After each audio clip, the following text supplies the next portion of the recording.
Yan, magandang araw mga kapards at yan, panibagong rides tayo at panibagong experience sa lugar na to. Ayan.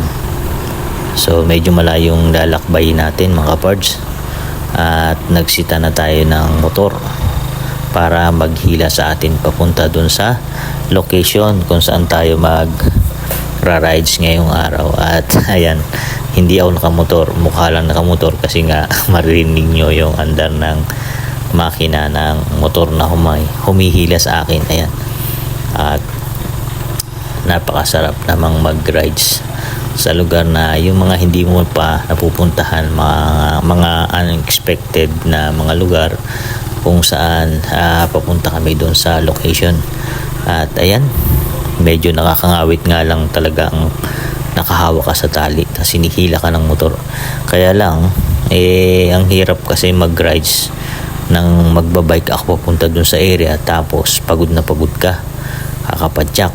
So ayan, mas maganda na rin tong ganito, medyo nakakangawit lang sa kamay pero yung katawan natin hindi pagod sa kakapadyak. At ayan, enjoy ko naman yung biyahe ko papunta ron sa lugar kasi napakaganda nung araw na to kasi parang uulan na hindi naman na malakas ang hangin, malamig. At ayan, medyo malapit na tayo dun sa area, medyo maputik na. Ito nga palang dinadaan ko mga kapards, bali off-road at hindi naman akyatin, hindi katulad sa patiis na paakyat. Ito ay patag lang pero medyo mahaba at para maiwasan natin yung sobrang pagod kasi mabigat yung bike natin, nagpahila na lang tayo at nagrenta na lang tayo ng motor. At siya nga pala, no, shoutout sa Biker Mick, kay Chito. Ayan, at nandito tayo, puro rides ang ginagawa ko dito sa lugar at ito, panibagong experience na naman to dito sa amin. At yan, medyo nangangabit na nga yung kamay ko kakahila dito sa cable kasi medyo malayo yung tinakbo ng motor. Ayan, at pinabilisan ko na nga ng konti dahil medyo na mabagal. So mas mangangawit ako kung matatagalan pa kami sa daan. At ayan, enjoy naman at mas maganda sana kung umulan. Mas nakaka challenge. Ayan. At yung tali ko dyan parang alanganin pa ako, natatakot ako parang mapuputol pero hindi naman. At nakarating pa rin naman ako doon sa pupuntahan ko, hindi naman siya bumigay. At yung pupuntahan nga pala namin ay hindi, sinabi lang sa akin na maganda raw magbike pababa, so sa bundok ito.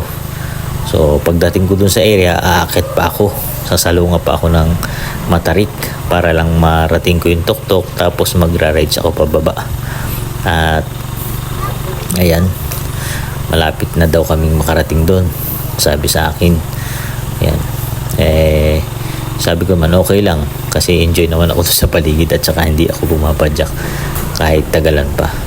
Ayan, at medyo pataas na tong lugar na to doon sa area at natatanaw ko na nga yung mga kabundukan sa paligid. Ayan, at medyo na pala to, mabato na at lumabas na nga pala kami doon sa main road. Pumasok na kami doon sa medyo masukal na bahagi at malalaki na yung mga bato. So sabi nung guide ko is kunting takbo na lang daw at nandun na kami sa area. Ayan, at yun nga, natatanaw ko na ang ganda ng paligid at saka mayroong bundok na parang siya doon daw magandang magbike. So sabi ko sige, tingnan natin kung okay yung lugar. At yan, nakarating na nga kami sa wakas at ngawit ng aking kamay. Ayan, thank you, love you sa inyong lahat.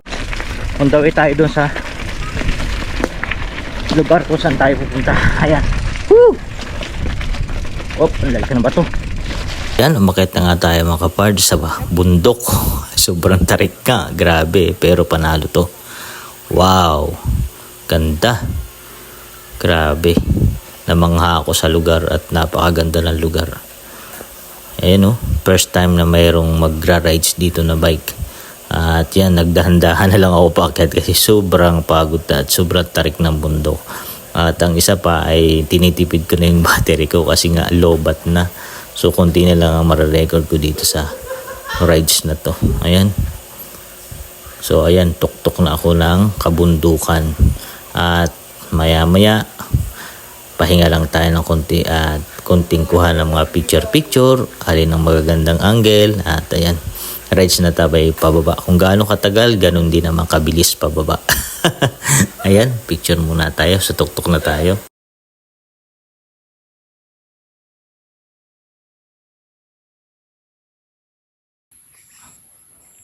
Ayan mga kapards, dito ulit tayo sa tuktok ng bundok. Sarap mag-trail dito. Tsaka may ilog na maganda dito sa lugar na to.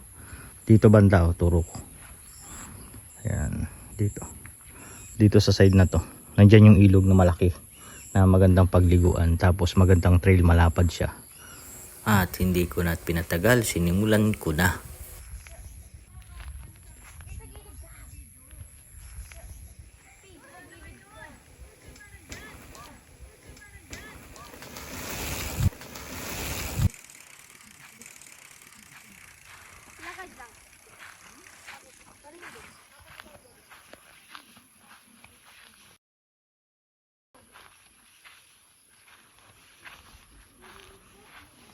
Ayan mga pards, kakagaling na natin to sa bundok dito.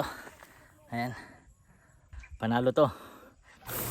At ayan, yung iba kong drop ride ay hindi ko na video kasi nga hindi pala nagpi-play ang aking camera. So ayan, yung konti na lang nilagay natin. At ayan, ito yung mga ibang video.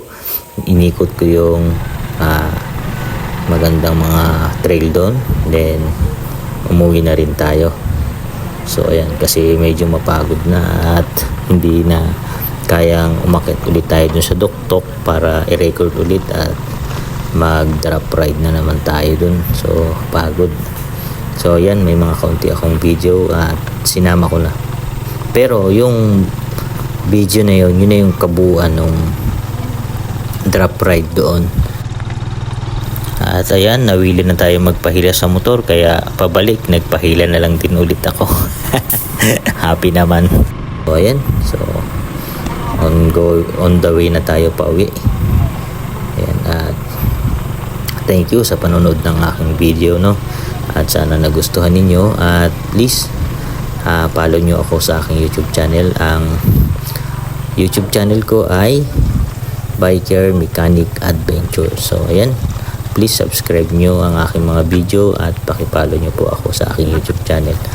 At yan, salamat sa inyong lahat. Ingat!